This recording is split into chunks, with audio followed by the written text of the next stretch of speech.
Assalamualaikum warahmatullahi wabarakatuh. Perkenalkan, nama saya Octavia Devi Puspitasari, NPM 193-20014, kelas 3A, Prodi Pendidikan Biologi, Universitas PGRI Semarang. Tujuan video ini dibuat adalah untuk memenuhi tugas mata kuliah manajemen kelas yang diambil oleh Ibu Atik Nurwahyunani, MPD. Di sini saya akan memaparkan materi mengenai fungsi manajemen kelas. Apa sajakah fungsi manajemen kelas itu?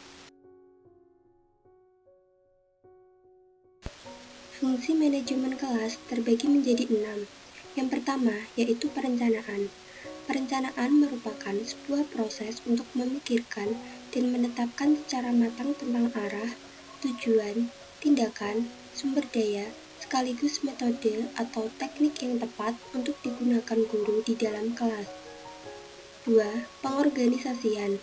Pengorganisasian merupakan salah satu aktivitas manajerial yang juga menentukan berlangsungnya kegiatan kependidikan sebagaimana yang diharapkan. Pengorganisasian dapat membantu guru dalam melakukan pengawasan terhadap peserta didiknya. 3. Menggerakkan. Penggerakan adalah tindakan untuk memulai, memotivasi dan mengarahkan, serta mempengaruhi orang lain agar mengerjakan tugas-tugas untuk mencapai tujuan. 4. Memberi arahan.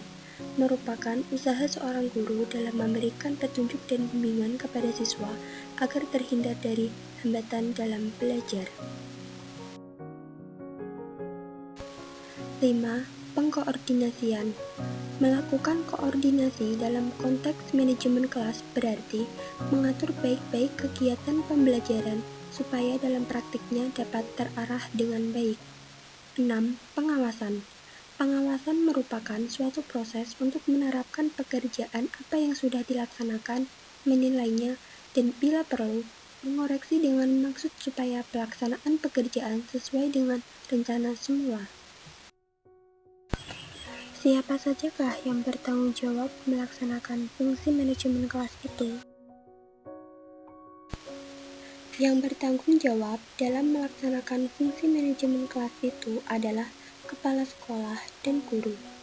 Kepala sekolah sebagai manajer pendidikan harus bertanggung jawab terhadap kelancaran pendidikan dan proses pembelajaran di sekolahnya, serta hendaknya mampu mengaplikasikan fungsi-fungsi manajemen ke dalam pengelolaan sekolah yang dipimpinnya.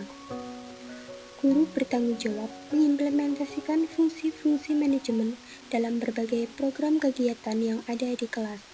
Karena fungsi manajemen kelas sebenarnya merupakan penerapan fungsi-fungsi manajemen yang diaplikasikan di dalam kelas oleh guru untuk mendukung tujuan pembelajaran yang hendak dicapainya. Sehingga guru sangat menentukan keefektifan dari kegiatan pembelajaran yang dilakukan. Permasalahan apa sajakah yang timbul dalam manajemen kelas itu? Masalah dalam manajemen kelas dibagi menjadi 2, yaitu masalah individual dan masalah kelompok. Penggolongan masalah individual ini didasarkan atas anggapan dasar bahwa tingkah laku manusia itu mengarah pada pencapaian suatu tujuan. Ada 4 jenis penyimpangan tingkah laku, yaitu tingkah laku menarik perhatian orang lain, mencari kekuasaan, menuntut balas, dan memperlihatkan ketidakmampuan. Pada masalah kelompok ini merupakan masalah pengelolaan kelas yang sumber penyebabnya adalah kelompok. Masalah kelompok akan muncul jika tidak terpenuhinya kebutuhan-kebutuhan kelompok. Kelas akan jadi membosankan dan akhirnya para siswa dalam kelompok bersifat pasif, acuh, tidak puas, dan belajarnya terganggu. Menurut Louis V. Johnson dan Mary Abeni, mengemukakan 7 kategori masalah kelompok dalam pengelolaan kelas. 1. Kelas kurang kohesif. 2. Kelas mereaksi negatif terhadap salah seorang anggotanya. 3. Penyimpangan dari norma-norma tingkah laku yang telah disepakati sebelumnya. 4. Membesarkan hati anggota kelas yang justru melanggar norma kelompok. 5. Kelompok cenderung mudah dialihkan perhatiannya dari tugas yang tengah digarap. 6. Semangat kerja rendah. 7. kelas kurang menyesuaikan diri dengan keadaan yang baru.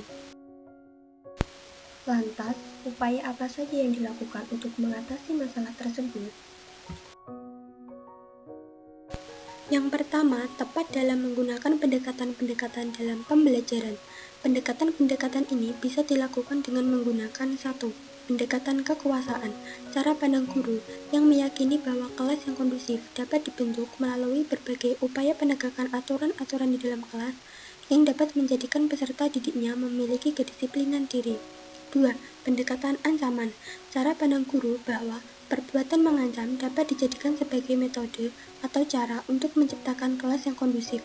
3. Pendekatan kebebasan, cara pandang guru yang menyatakan bahwa kondisi kelas yang kondusif dapat dicapai jika guru sebagai seorang manajer di kelas memberikan keleluasaan kepada semua peserta didiknya untuk bergerak bebas di dalam kelas.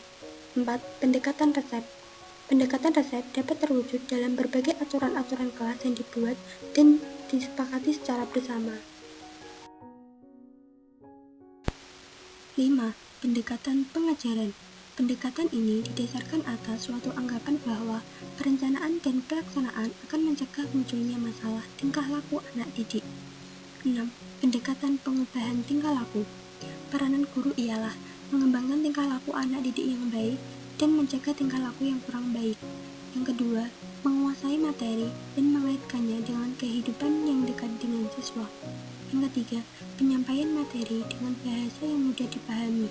Yang keempat, belajar dengan enjoy dan menghindari ketegangan. Sekian pemaparan materi yang saya sampaikan. Terima kasih. Wassalamualaikum warahmatullahi wabarakatuh.